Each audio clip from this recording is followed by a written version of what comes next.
Señor esté con ustedes. Y con tu espíritu. Lectura del Santo Evangelio según San Lucas. Gloria a ti, Señor.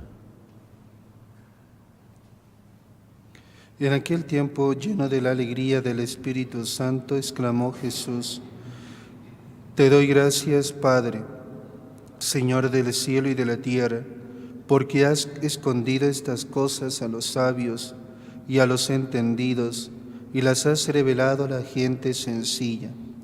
Sí, Padre, porque así te ha parecido bien. Todo me lo ha entregado mi Padre, y nadie conoce quién es el Hijo, sino el Padre, ni quién es el Padre, sino el Hijo, y aquel a quien el Hijo se lo quiere revelar. Y volviéndose a sus discípulos, les dijo aparte: Dichosos los ojos que ven lo que vosotros veis, porque os digo que muchos profetas y reyes desearon ver lo que veis vosotros y no lo vieron, y oír lo que oís y no lo oyeron. Palabra del Señor. Gloria a ti, Señor Jesús.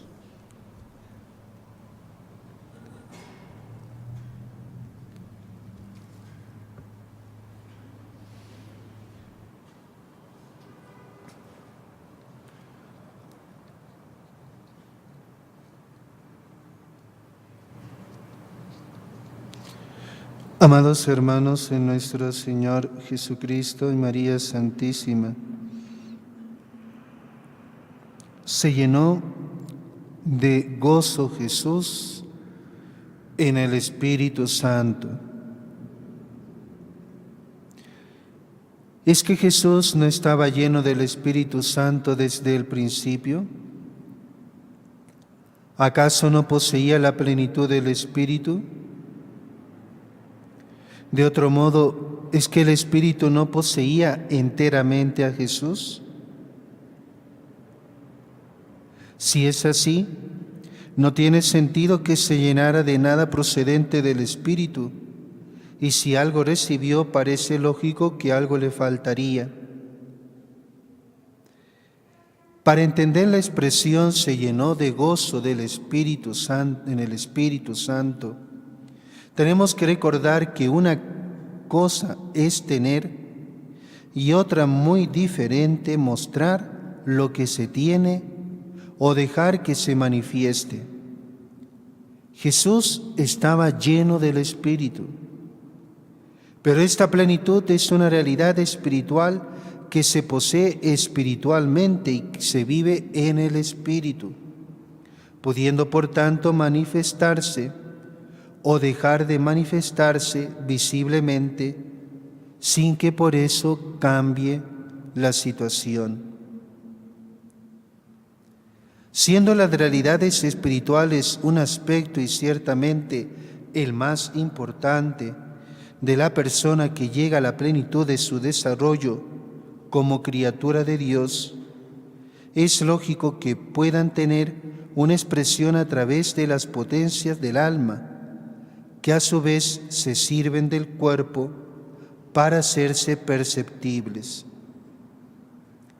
El gozo del Espíritu es resultado de la presencia del Espíritu en el hombre, una realidad espiritual, y se presenta como uno de sus frutos.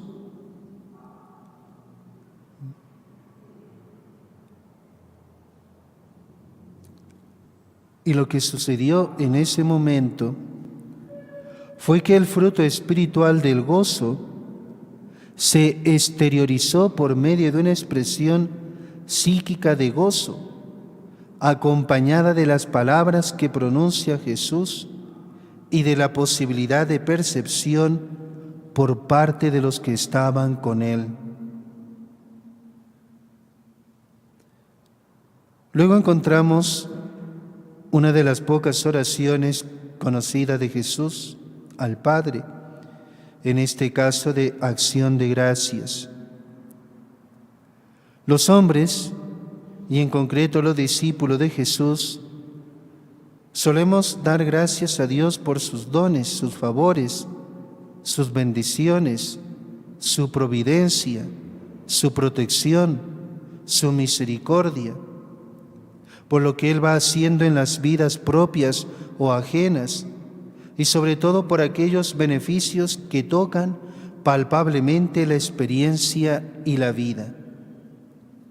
En este momento Jesús quiso dar gracias al Padre por lo que estaba haciendo en sus discípulos, que era darles a conocer los misterios del reino.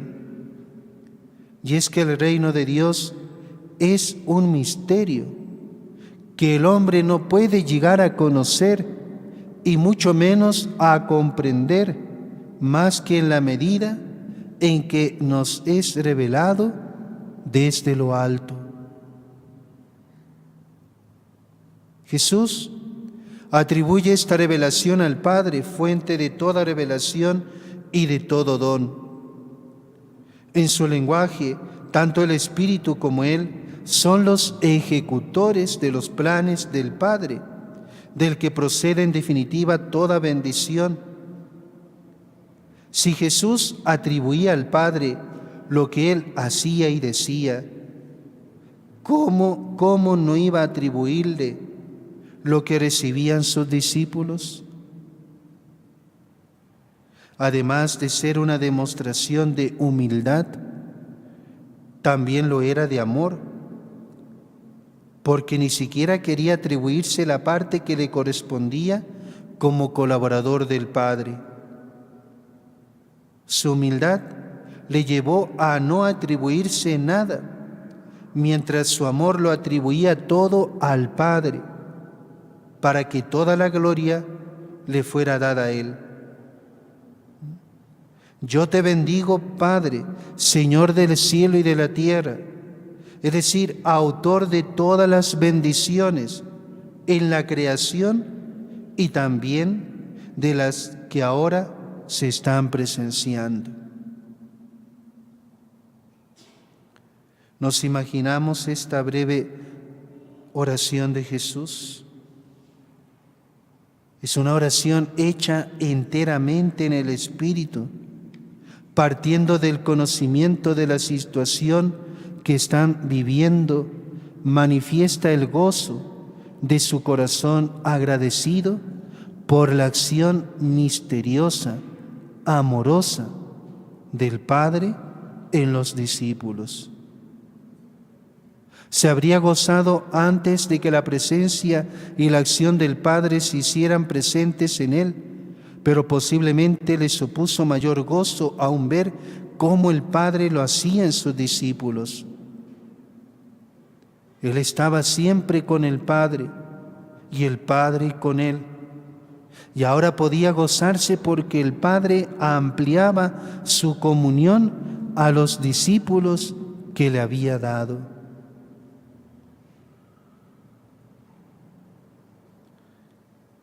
Pero observemos el modo de actuar del Padre. Te doy gracias, te bendigo, Padre, Señor de cielo y tierra, porque has ocultado estas cosas a los sabios, a los entendidos, a los inteligentes, y se las has revelado a los pequeños. Jesús veía la acción de su Padre no en los sabios, no en los entendidos, sino en los pequeños, en los humildes. Observemos este modo de actuar del Padre: abrir los ojos a unos mientras en otros los mantiene cerrados. Dar a conocer los profundos misterios del reino a los sencillos, a los ignorantes, podríamos decir, a los ojos del mundo, a los despreciados del mundo, pero fieles a Él, mientras los oculta a los ojos de los sabios y de los inteligentes. Precisamente Jesús viene por este camino, por el camino de la humildad. Por lo tanto, a través de este camino de la humildad, de esta virtud de la humildad, podemos subir al Padre.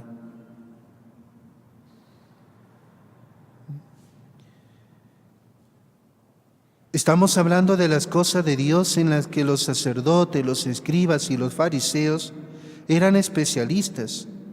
Si alguno de estos escuchó a Jesús, es probable que lanzara al aire también alguna frase de protesta. Vaya faena, para eso tanto estudiar, tanto maestro, tanta escuela. Si al menos hablara de temas profanos, no hay derecho. Y luego tal vez trataría a Dios de injusto porque no entendía cómo podía permitir aquello. Pero es que no habían aprendido ellos que Dios ensalzaba a los humildes y derribaba a los poderosos, como también lo proclama la Virgen María en su cántico del Magnificat. Eso lo sabían. Lo que no habían aprendido precisamente es que ellos no estaban entre los humildes. Eso fue lo peor de todo, que ellos como ciegos, que no sabían que estaban ciegos, se creían aplicable a su conducta la palabra del Maestro. Al contrario, por creerse los poderosos de la luz y la verdad, pensarían que solo ellos estaban en condiciones de recibir y entender los misterios del reino. Una vez más, la forma de ver y entender de Dios es diferente a la nuestra.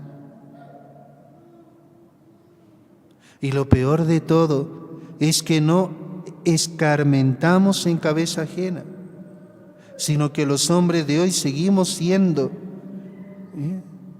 tan soberbios, tan llenos de vanagloria, y por lo mismo corremos el peligro de no ver nada a pesar de lo mucho que el Padre está haciendo delante de nosotros en nuestros tiempos. Por eso pidamos, queridos hermanos, en este tiempo de Adviento, una manera para prepararnos para acoger al Señor, pidamos la humildad. Como dice San Juan de la Cruz, dos contrarios no caben en un mismo sujeto. Por eso Jesús, siendo humilde, no puede entrar en un corazón soberbio.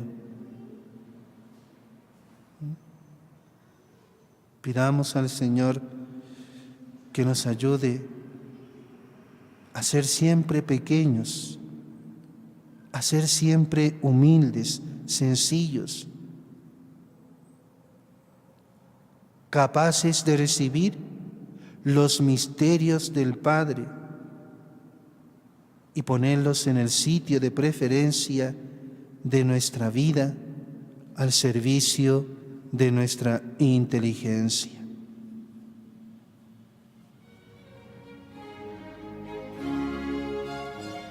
Reflexionamos brevemente sobre el Evangelio y la homilía que acabamos de escuchar.